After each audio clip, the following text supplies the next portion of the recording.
नमस्कार, मैं ललित प्रजापति और मिडिल ईस्ट को लेकर लगातार हम अपडेट आप तक पहुंचाते हैं। बहुत अच्छी बात है, एक डील हुई है स्विट्ज़रलैंड में, स्विट्ज़रलैंड डिजिटल डील, यही सब शब्द आप सुन रहे हैं।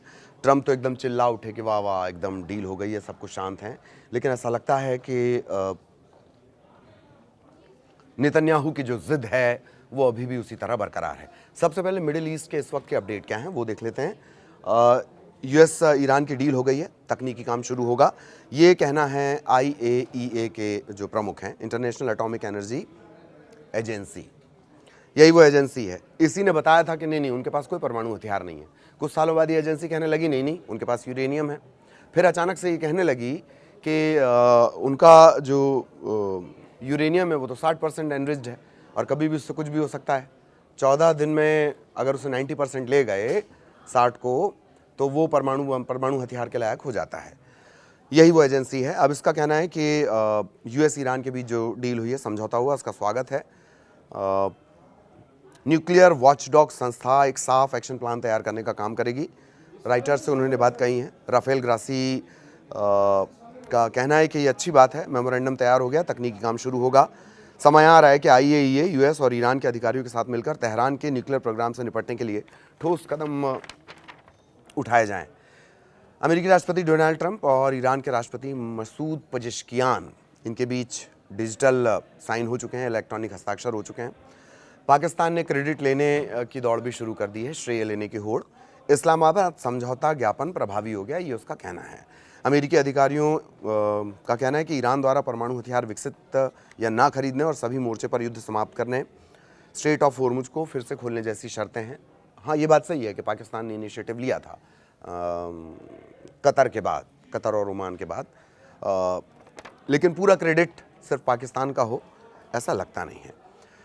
अमेरिका ईरान समझौते के ज्ञापन में लेबनान को शामिल किए जाने के बावजूद इजरायली सेना लेबनान में सैन्य अभियान जारी रखे हुए है। यही सबसे बड़ी चिंता की बात है। नेतन्याहू जो खुद के घर में घिरे हुए हैं, अपनी सरकार में घिरे हुए हैं और अपने लोगों से घिरे हुए हैं, कट्टरपंथी धड़े से घिरे हुए हैं, वो लगातार हमले जारी रखे हुए हैं। वो शुरुआत से कह रहे हैं कि हमको इस डील से कोई मतलब नहीं है। वो भी कह रहे हैं, उनके मंत्री भी ये कह रहे हैं, और लगातार हमले चल रहे हैं लेबनान में। हिजबुल्लाह के नईम कासिम का बयान आया है, बड़ी जीत उन्होंने बताया है ये जो डील हुई है। इजराइल के साथ लेबनान की बातचीत आपसी सुरक्षा तक सीमित होनी चाहिए, न कि सशस्त्र समूह के निरस्त्रीकरण को लेकर। और लेबनान की जो नेशनल न्यूज़ एजेंसी है कफर, उसका ये दावा, उसके हवाले से खबर आई है कि कफर तेबनिस शहर के पास एक कार को निशाना बनाया गया। इजरायली ड्रोन हमला था, एक व्यक्ति की इसमें मौत हुई है और एक अन्य गंभीर रूप से घायल हुआ है। मतलब इजराइल को इन तमाम बातों से कोई फ़र्क नहीं पड़ रहा है, उसके हमले लगातार जारी हैं। फटाफट वो पॉइंट्स जान लीजिए जिनको लेकर कहा जा रहा है कि सब कुछ काम, ऑल इज़ वेल, सब कुछ कामयाब हो गया। स्ट्रेट ऑफ होर्मुज खोला जाएगा, ये पहली और ज़रूरी शर्त थी। अमेरिका नाकेबंदी हटाएगा। ईरान का आपको इन पॉइंट्स में ईरान का डोमिनेंस भी नज़र आएगा, जानकारों का ये कहना है।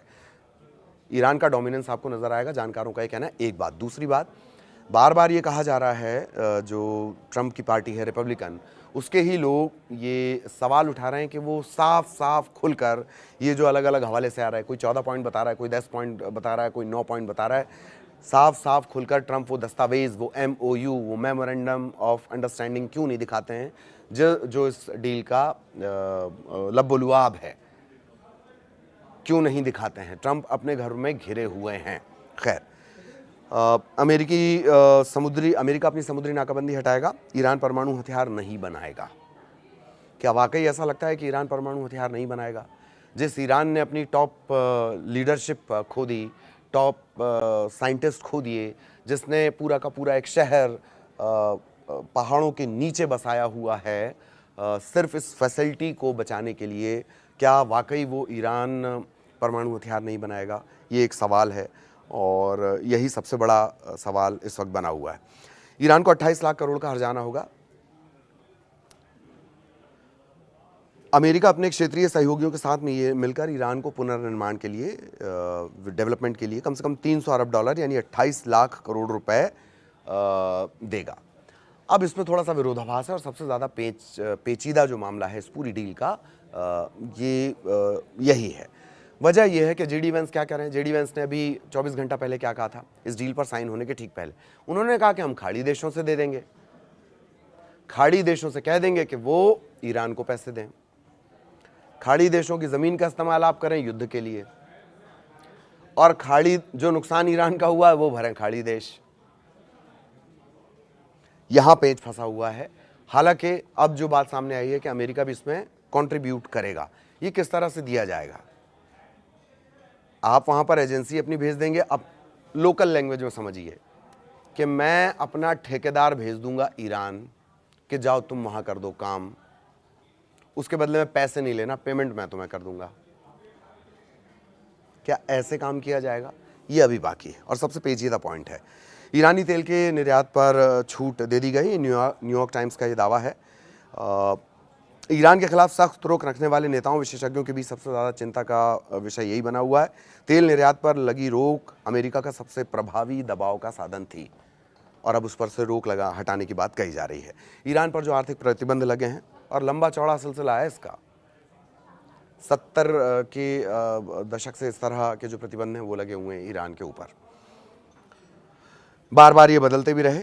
ईरान पर लगे आर्थिक प्रतिबंध हटेंगे, और जो फ्रीज संपत्ति है जो जब्त कर ली गई थी, जो असेट जब्त कर लिए गए थे, ईरान का पैसा यहाँ पर फला बैंक में है, ठीक है, उसको रोक दिया जाए। इस तरह की जो अलग अलग संपत्तियां हैं, कोई बड़ा इंफ्रास्ट्रक्चर है किसी देश में, उसे उस पर कब्जा कर लिया गया है, उसे सीज कर लिया गया है, वो सब फ्री होंगे।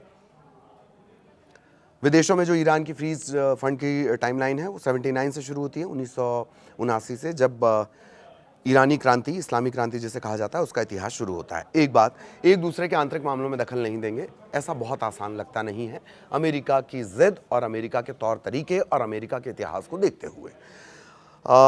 सभी मोर्चों पर संघर्ष खत्म होगा, ये कम से कम ये स्थिति बनती नजर आ रही है। दोनों पक्ष मौजूदा स्थिति में कोई बदलाव नहीं करेंगे, और दोनों देश मिलकर निगरानी की व्यवस्था बनाएंगे। लेकिन ये निगरानी की व्यवस्था तो ट्रंप के आने से पहले ही थी। ट्रंप यानी जब 2018 में ट्रंप आए हैं, उससे पहले भी ये व्यवस्था थी। आप ही ने कहा कि नहीं, ये व्यवस्था नहीं चलेगी, अब चलेगी, और हो सकता है, जानकारों का कहना है कि अब चल भी जाए। जिस ईरान को आधा घंटे में निपटा देना था, उसने 100 दिन से ज़्यादा इस जंग को खींच लिया। तो दोनों देश मिलकर एक निगरानी की व्यवस्था बनाएंगे। तुरंत सभी मुद्दों पर बातचीत शुरू नहीं होगी, अभी थोड़ा सा होल्ड करेंगे। बहुत दिन हो गए हैं, वही तनाव आ रहा है सबके ऊपर, तो थोड़ा होल्ड करेंगे, फिर उसके बाद बातचीत का सिलसिला शुरू करेंगे। 60 दिनों में अंतिम समझौते का टारगेट है, और इससे बढ़ाया भी जा सकता है, इसकी कोई बंदिश नहीं है कि 60 दिन यानी 2 महीने ये रहेगा। अंतिम समझौते को UNSC, संयुक्त राष्ट्र सुरक्षा परिषद, उसके ज़रिए मंजूरी दी जाएगी। ये वो पॉइंट है जो दिखाता है कि ईरान की बात चली है। 60 दिन का वक्त जो दिया गया वो दिखाता है दोनों देश मिलकर निगरानी करेंगे, और इसके अलावा जो उसे हर्जाना देने की एक शर्त थी ईरान को, और साथ ही साथ जो उसकी संपत्तियां फ्रीज हैं उन्हें रिलीज़ करना, ये वो बड़े पॉइंट्स हैं जो दिखाते हैं कि इस डील में एक डोमिनेंस नज़र आया। ईरान ने जो कहा वो उसकी बात सुनी गई है। अब सबसे बड़ी चिंता की बात यह है कि क्या वाकई ये जो डील है ये बरकरार रह पाएगी, उसमें भी क्या नेतन्याहू कोई रोड़ा नहीं अटकाएंगे।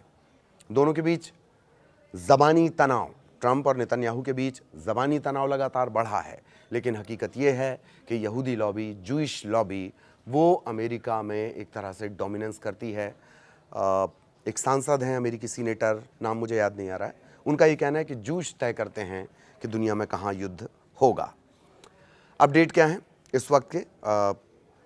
कुछ घंटों के अपडेट्स की अगर बात कर ली जाए, जर्मनी ने लाल सागर में 2 जहाज़ भेजे हैं जो होर्मुज से बारूदी सुरंग, जो वहाँ पर माइंस बिछाई गई हैं ईरान की तरफ से, उन्हें हटाने का काम शुरू करेंगे, उसमें मदद करेंगे।